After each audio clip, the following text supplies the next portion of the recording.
Everybody, welcome back. This is lesson number 2 of the Thai teaching series. Today we're going to be looking at half of the vowels in Thai. And my reason for not doing the alphabet first, like I said I was going to do, is I think it would be more beneficial to learn these because there are different vowel lengths that you're going to learn in today's lesson that I think will come in handy for later as you start learning how to pronounce the letters of the alphabet. And so just to run through quickly, last video, we ran through the tones of Thai, which consist of the mid-tone, low tone, falling tone, high tone, and the rising tone. And what I didn't tell you was that there are long and short versions of each of those.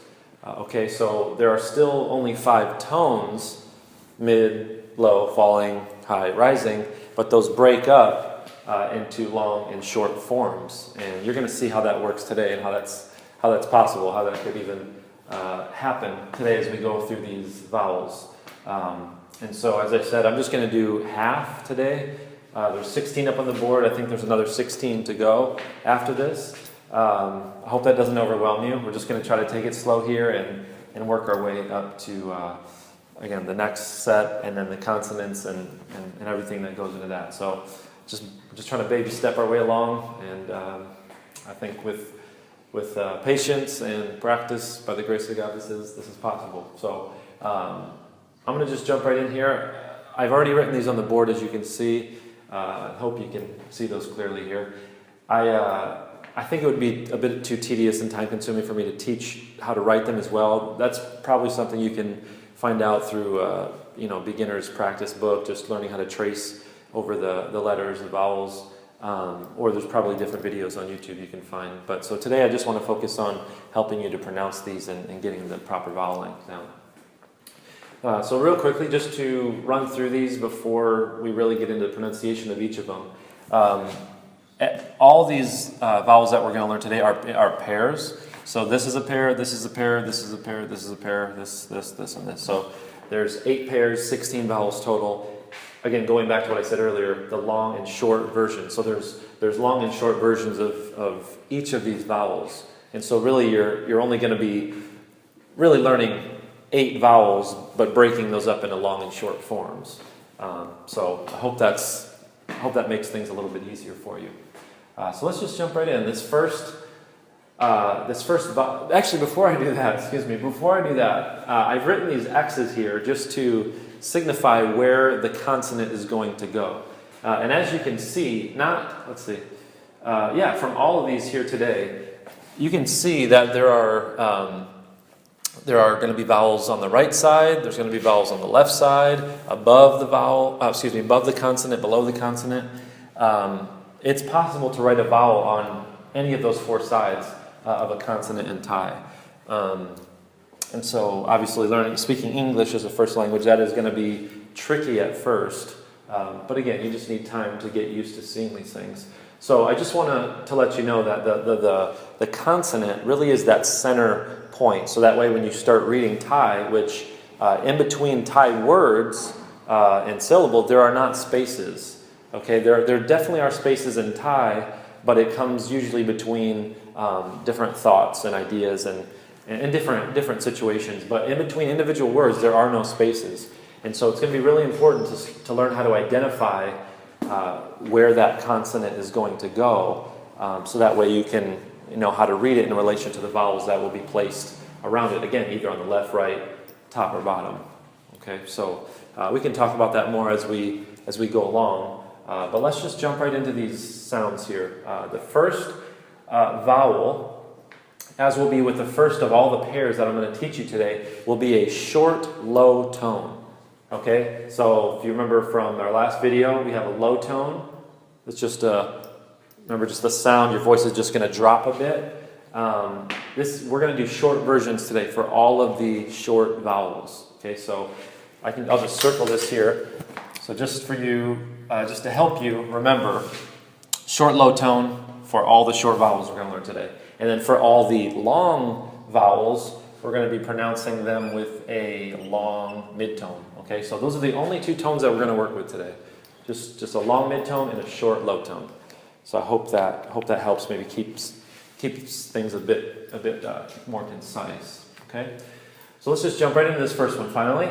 The sound of this vowel here, which is written to the right of the consonant, is ah. Ah. That's just a short, low tone. Ah. And I'm not going to write these out in English. You're welcome to if you want to transliterate that sound that I'm making. I think there are good systems that you can use. Paiboon Publishing, who has done Thai for Beginners and has done a really well done dictionary. They have a good system of transliteration that I used early on when I started learning Thai. But I think a lot of the transliteration out there from taking Thai words and putting them into the English script are really not helpful. And I think they would, in some ways, could do more damage than good if you depend on them too much. Because there's sounds that we're going to be making even today that are not existent in English, and so you can't transliterate them. That doesn't really work well. But again, I did say that Paiboon, they have a system. They use symbols outside of the 26 letters of the alphabet that we're used to, which makes it possible to pronounce these sounds. But I would say if you don't want to transliterate these and write the sounds down in English, I would say just try to depend on what you're hearing. And if you can remember just based on looking at that. So when you see this symbol right here and think of ah, ah, that is the sound that this short vowel makes here, okay? And so again, it's written to the right of the consonant, just two interesting looking circles there with long tails, okay? Always going to be in that same place when you're just making that sound as the final sound of a syllable, ah, okay? Now, obviously it's going to change a bit when you're adding a consonant to that. So there may be a certain sound you're adding to the beginning, but the final sound of that consonant, when you see it written in this form, will always be ah. Okay, ah. And then the long form of this vowel is ah. Okay, long mid-tone, ah.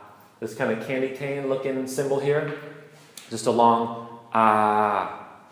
So the short form, ah. Long form, ah, ah, ah.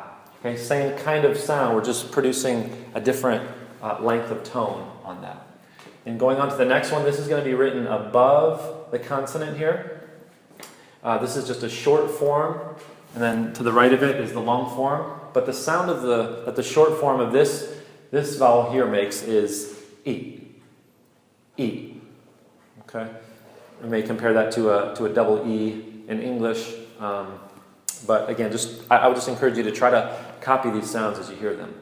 E, e. Okay, short low tone.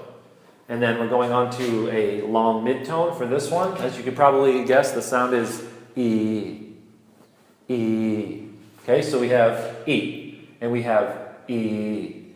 Now the difference, you got to be careful with these two. This one's kind of pretty much a half circle, a skinny or long half circle here. And so is this one, except the difference is we have this line on the right corner, okay? So those are quite similar. The ah and the ah are very different, but e and e are very similar. So just be careful and just watch for that line. So if you see that line, you know that's the long version. Okay, and then going on to our next vowel here. This sound is going to be quite different. There's really not anything I could compare this to in English. The sound of this vowel here is okay, and it's going to be similar to the E and E up here, but the difference is you're going to have the half circle just like up top, but then there's going to be this little ball or little bubble on the right corner. Okay, so think the ball is representative of the short sound, and then going on to our long version, it's going to be written differently. There's no bubble, no ball, but you're going to have these two lines here on the right corner. Okay, so those are quite similar. Just whatever helps to make that distinction for you. Feel free to use it. The little bubble or the ball for the short one, and two lines for the long version. And the long version of this vowel is going to be okay, you're just going to widen your mouth, kind of widen your lips, and that's. I really don't know how to explain that one, but just try to, if you can, just try to copy that sound. Moving on to the next vowel. This is again a short, low tone, and the sound of this one is going to be oo, ooh, ooh. Okay, it's written like a backwards P on the bottom right corner beneath the consonant, okay?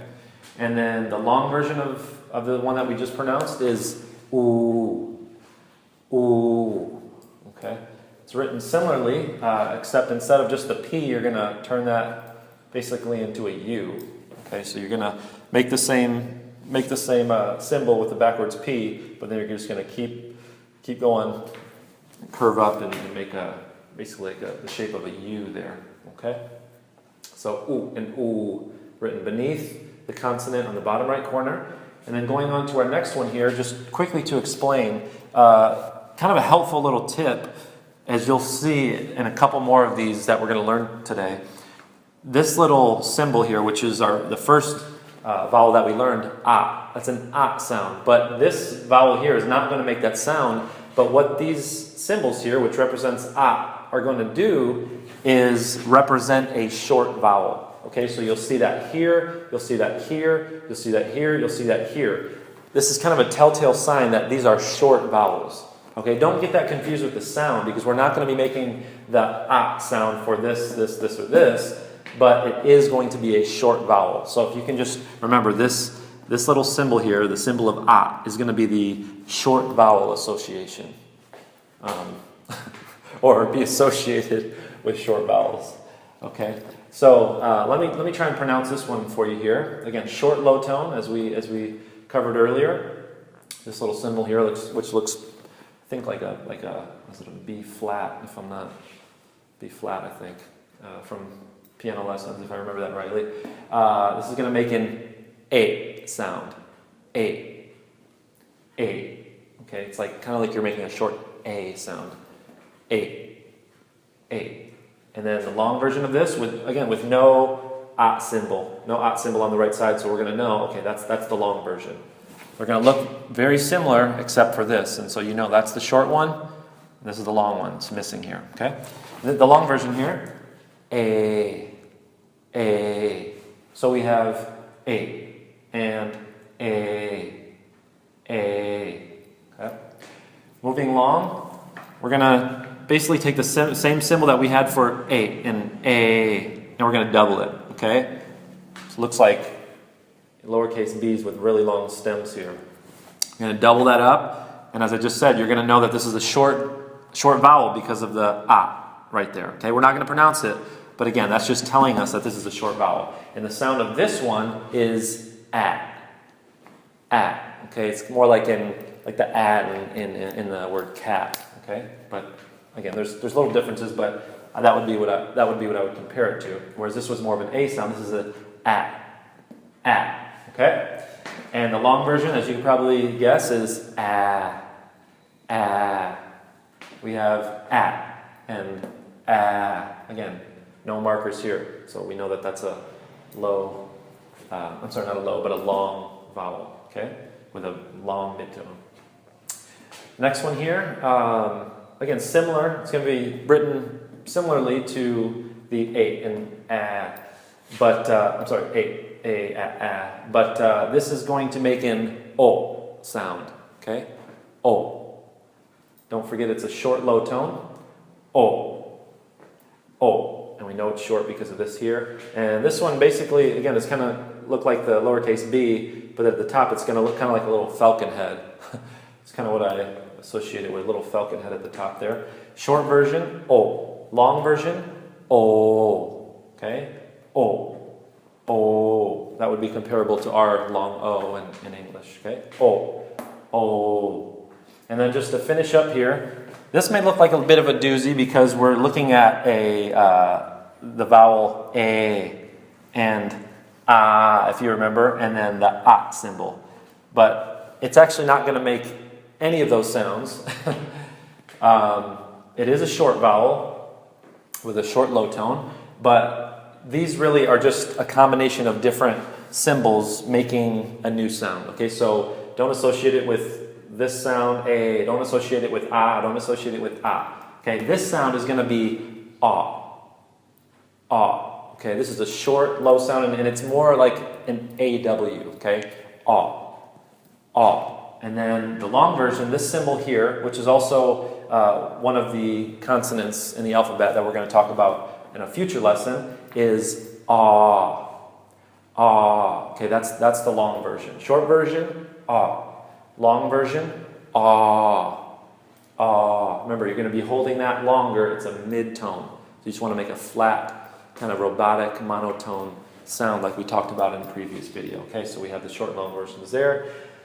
These are the first 8 pairs, or maybe it would be better to say this is the first 16 vowels. These are the first 16 vowels of the Thai alphabet. And in our next video, hopefully we're going to cover the second 16. Please don't let it overwhelm you. Just spend time on these. Just get familiar with the sounds. Go back and listen and try to, I would just, again, encourage you just to try to mimic these sounds if you can. And just start to familiarize yourself with all these short versions of the vowels and then all the long versions, okay? That's going to be helpful because when you're reading and when you're speaking, it's going to be important that you distinguish between a short and a long vowel. So I hope that's helpful and not super confusing. We'll see you in the next video.